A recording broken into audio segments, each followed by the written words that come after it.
Hi friends, Surya மாதிரி சீரியலை பற்றி தான் நம்ம இந்த வீடியோக்குள்ளே நம்ம பார்க்க போகிறோம். நம்ம வீடியோக்குள்ளே போகிறது நம்ம சேனலுக்கு யாரெல்லாம் சப்ஸ்கிரைப் பண்ணலாம் அவங்களாம் சப்ஸ்கிரைப் பண்ணிக்கிடுங்க. பக்கத்தில் உள்ள பெல் பட்டனை கிளிக் பண்ணிடுங்க. வாங்க வீடியோக்குள்ளே போகலாம்.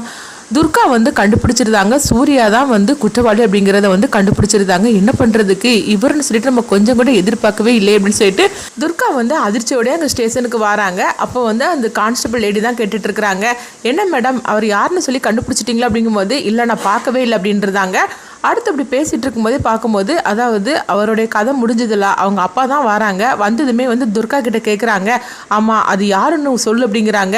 என்ன சார் சொல்லிட்டு இருக்கிறீங்க, அது யாருன்னு எனக்கு தெரியாது அப்படிங்கும்போது, இங்கே பாரு என் பையனோடைய கதை முடிஞ்சது யாருன்னு சொல்லிட்டு உனக்கு நல்லாவே தெரியும், ஆனால் நீ என்கிட்ட மறைச்சிட்டு இருக்கிற, உண்மையை சொல்லு அது யாருன்னு சொல்லு அப்படிங்கும்போது, இல்லை சார் உண்மையிலே எனக்கு தெரியாது, அதாவது வந்திருக்காதான்னு சொல்லிட்டு தான் எனக்கு இன்ஃபார்ம் வந்தது, ஆனால் நாங்கள் போய் பார்க்கும்போது வரல, நான் என்ன பண்ண முடியும் அப்படிங்கும்போது, இங்கே பார் துர்கா எனக்கு உன்னை பற்றி நல்லாவே தெரியும், உனக்கு அந்த ஆள் யாருங்கிறது நீ நல்லாவே கண்டுபிடிச்சிட்டேன்னு எனக்கு தெரியும், ஆனால் நீ எதுக்காக மறைக்கிறீங்கன்னு தான் எனக்கு தெரியல, உனக்கு ஒரு நாள் டைம் கொடுக்குறேன், அது யாருன்னு என்கிட்ட நீ சொல்லியே ஆகணும் அப்படின்றதாங்க. அடுத்து பார்த்தோம்னா துர்கா யோசனை பண்ணிட்டே இருக்கிறாங்க. அப்போ அவங்க யோசனை பண்ணும்போது நினைக்கிறாங்க, அதாவது அந்த இடத்துல 2 பேரோட கைரேகையும் இருந்தது, அதில் ஒரு லேடி கைரேகையும் இருந்தது. அப்போ அந்த லேடி யாராக இருக்கும், ஒன்று சூர்யான்னு சொல்லி நம்மளுக்கு தெரிஞ்சு போச்சுது. அப்போ அந்த கூட இருந்த பொண்ணு யாருன்னு தெரியலையே அப்படின்னு சொல்லிட்டு துர்கா குழப்பத்தோடையே அவங்க வீட்டுக்கு வராங்க. வீட்டுக்கு அங்கே வரும்போது பார்த்தோம்னா அவங்க சூர்யாவை தான் காட்டுறாங்க. அப்போ சூர்யா துர்கா கிட்ட ஒன்றுமே தெரியாத மாதிரி கேட்டுட்டு இருக்கிறாங்க. என்ன துர்கா நீ அந்த இடத்துக்கு போனியே யாருன்னு தெரிஞ்சிருச்சா அப்படின்னு சொல்லி கேட்கும்போது, உடனே துர்கா அப்படியே சூர்யாவை பார்த்துட்டு இருக்கிறாங்க. என்ன துர்கா நான் கேட்டுக்கிட்டே இருக்கிறேன், நீ என்னையே பார்த்துட்டு இருக்கிற அப்படிங்கும்போது, இல்லை யாருன்னு தெரியல அப்படின்னு சொல்லவும், அப்படியா அப்படின்னு சொல்லிட்டு கேட்டுட்டு இருக்கும்போது துர்கா மனசுக்குள்ள நினைக்கிறாங்க, நீங்க தான் அவருன்னு சொல்லிட்டு நான் கண்டுபிடிச்சாச்சுது, ஆனா எதுக்காக இப்படி பண்ணுனீங்கன்னு தான் எனக்கு தெரியல, கூட இருந்த அந்த பொண்ணு யாருன்னு எனக்கு தெரியல, எதுக்காக இதெல்லாம் பண்ணினீங்கன்னு எனக்கு ஒன்றும் புரிய மாட்டேங்குது, ஆனால் சூர்யா அப்படிப்பட்ட ஆள் கிடையாது, என்ன நடந்துச்சுன்னு ஒன்றுமே தெரியலையே, இப்போ நம்ம நேரடியாகவும் நம்ம கேட்க முடியாது, அவரவும் சொல்ல மாட்டார், ஆனால் என்ன பண்ணுறதுக்கு இது எப்படியாவது கண்டுபிடிச்சே ஆகணுமே அப்படின்னு சொல்லிக்கிட்டு துர்கா ரொம்பவே குழப்பத்தோடு இருந்துட்டுருக்குறாங்க.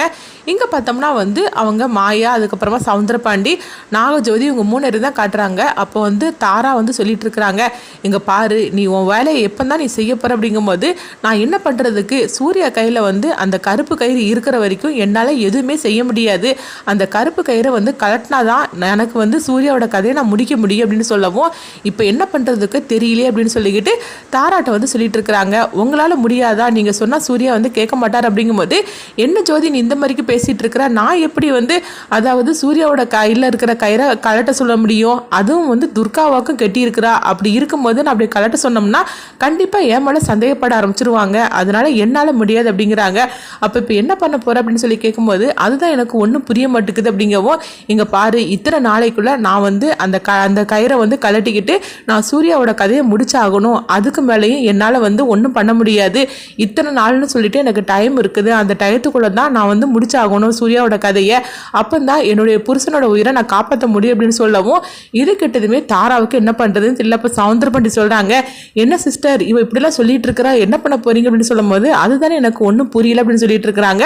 அடுத்தவங்க பார்த்தோம்னா அவங்க சூர்யாவை தான் காட்டுறாங்க. சூர்யா நான் ஆஃபீஸ்க்கு கிளம்புறேன் அப்படின்னு சொல்லிட்டு போகும்போது, அப்போ துர்காவோட அக்காவை தான் காட்டுறாங்க. அவங்க அக்கா துர்காவை பார்க்கறதுக்காக வராங்க. துர்காவோட அக்காவை பார்த்ததுமே சூர்யா கொஞ்சம் பதட்டம் அடைகிறாங்க. அப்போ துர்காவோட அக்காவும் சூர்யா அப்படி கண்ணாலேயே அவங்க பேசிக்கிட்டு தாங்க. இதை துர்கா கவனிச்சிருந்தாங்க. என்னது அக்காவும் சூர்யாவும் எதையோ பேசிக்கிற மாதிரி தெரியுது, என்னன்னு தெரியலையே அப்படின்னு சொல்லிட்டு துர்கா ஒரே குழப்பத்தோடய இருந்துட்டு இருக்கிறாங்க. இல்லை சூர்யாவுக்கும் அக்காவுக்கும் ஏதோ ஒன்று இருக்குது, என்னன்னு தெரியல அப்படின்னு சொல்லிக்கிட்டு அவங்க யோசனை பண்ணிட்டு இருக்கும்போது, ஒருவேளை அந்த லேடி யாருன்னு சொல்லி நம்ம அந்த கைரகை யாருன்னு சொல்லி நம்ம கேட்டுட்டு இருந்தோமே, அது அக்காவா இருக்குமோ, அப்படின்னாலும் அக்கா எதுக்காக அங்கே போக போறா அப்படின்னு சொல்லிட்டு துர்காக்குள்ள பல கேள்விகள் வந்துக்கிட்டே இருக்குது. அப்போ துர்கா நினைக்கிறாங்க, இல்லை நம்ம அக்கா கிட்ட கேட்டால் தான் நம்மளுக்கு எல்லா உண்மையும் தெரிய வரும் அப்படின்னு சொல்லிட்டு குந்தகையை தனியாக அழைச்சிட்டு போகிறாங்க. அக்கா நீ இந்த இடத்துக்கு போயிருக்கிறியா அப்படின்னு சொல்லி கேட்கும்போது, எந்த இடத்துக்கு அப்படின்னு சொல்லிக்கிட்டு குந்தகை கேட்டுட்டு இருக்கிறாங்க. அப்போ அந்த குடனை பற்றி சொல்லவும், அதை கேட்டதுமே குந்தகையோட முகமே மாற ஆரம்பிச்சிருது. இதை துர்கா கவனிக்கிறாங்க. அக்காவுக்கு அந்த இடத்த பற்றி சொன்னதுமே அவன் முகமே மாற ஆரம்பிக்கிறது அப்படின்னு சொல்லிட்டு அவங்க இருக்கவும், அப்போ குந்தகை சொல்கிறாங்க, இல்லை துர்கா நானும் அந்த இடத்துக்கு போனதே கிடையாது, நான் எதுக்காக அங்கே போக போகிறேன், அம்மா நீ எதுக்காக என்கிட்ட இந்த மாதிரி கேட்டுட்டு இருக்கிற அப்படின்னு குந்தகை கேட்கவும், இல்லைக்கா ஒன்றும் இல்லைக்கா நான் சும்மா தான் கேட்டேன், உன்னை அந்த இடத்துல அன்னைக்கு நான் பார்த்த மாதிரி இருந்துச்சுது, அதனால தான் நான் கேட்டேன் அப்படின்னு சொல்லவும், இல்லை இல்லை நான் அங்கெல்லாம் போகலை, அம்மா வந்து உங்ககிட்ட இந்த பொருளை கொடுத்துட்டு வர சொன்னாங்க, அதுக்காக தான் வந்தேன், சரி நான் கிளம்புறேன் அப்படின்னு சொல்லிட்டு குந்தகை வந்து அங்கேருந்து கிளம்புறாங்க. அப்போ அவங்களுக்குள்ள ஒரு டவுட் வருது, என்னது இந்த மாதிரிக்கெலாம் வந்து துர்கா நம்மக்கிட்ட கேட்டுட்ருக்கிறா, ஒருவேளை நம்மளை பற்றி ஏதாவது சந்தேகப்படுவாளோ, இல்லை இல்லை அப்படிலாம் இருக்காது, அதுக்கு வந்து சான்ஸே கிடையாது அப்படின்னு சொல்லிட்டு குந்தகை நினைக்கிறாங்க. எதுக்கு நம்ம சூர்யா மாமா கிட்ட நம்ம சொல்லலாமான்னு சொல்லி நினைக்கும் போது இல்லை சொல்ல வேண்டாம் அப்படின்னு சொல்லிக்கிட்டு குந்தகை அங்கேருந்து கிளம்பி போயிருந்தாங்க. அடுத்தவங்க பார்த்தோம்னா வந்து துர்கா வந்து எப்படியாவது அக்காவோட கைரேகையை நம்ம எடுத்தாகணும், எடுத்துட்டு நம்ம வச்சிருக்க கைரேகையும் அக்காவோட கைரேகையும் வந்து ஒன்றா இருக்குதான்னு சொல்லிட்டு நம்ம செக் பண்ணி பார்க்கணும். அப்படி செக் பண்ணி பார்த்துட்டாக்கி நம்மளுக்கு வந்து தெரிஞ்சிடும் உண்மை அப்படின்னு சொல்லிக்கிட்டு துர்கா வந்து ஒரு பிளானை போடுறாங்க. எப்படியாவது குந்தகையோட கைரேகையை நம்ம எடுக்கணும், அதுவும் அக்காவுக்கு தெரியாமையே எடுக்கணும்னு சொல்லிக்கிட்டு அவங்க வந்து ஒரு பிளானை போட்டுட்டு இருக்கிறாங்க. இங்கே பார்த்தோம்னா நாகஜோதி வந்து இத்தனை நாளைக்குள்ள நம்ம வந்து சூர்யாவோட கதையை முடிச்சே ஆகணும் அப்படின்னு சொல்லிட்டு அவங்க வந்து ஒரு பிளானை போடுறாங்க.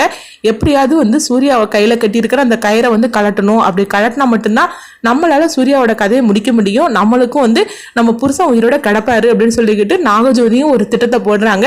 இப்படி வந்து விறுவிறுப்பா எடுத்துட்டு போறாங்க. அடுத்துதான் அந்த கதை என்ன மாதிரி கொண்டுட்டு போக போறேன்னு சொல்லி நம்மளும் வெயிட் பண்ணி பார்க்கலாம்.